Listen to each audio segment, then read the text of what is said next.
Hello everyone, and welcome to another episode of questions every Christian has that are too awkward to ask. I am your host, Raven India, and let's get into the first question.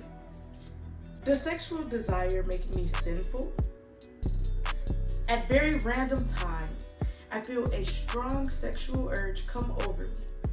As a follower of Christ, what should I do when these urges arise?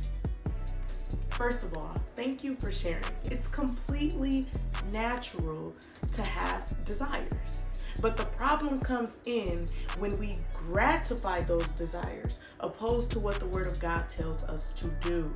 So, your question is, what should I do when these urges arise? Well, what did Jesus do when he was tempted in the wilderness? We have to understand that when temptation comes, you fight back. Not with your hands, not with your intellect, not even with your own willpower, but you fight back with your words. Not just your words, but the word.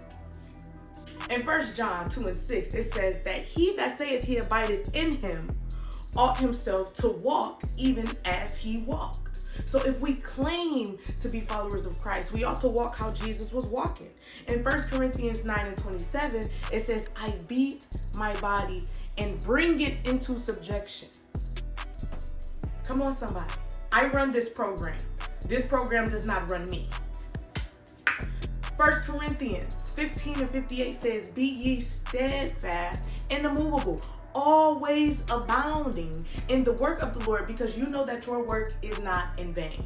So what is this saying, everyone? What is the core lesson here? Desires come, desires are natural, but it all depends on what you do next.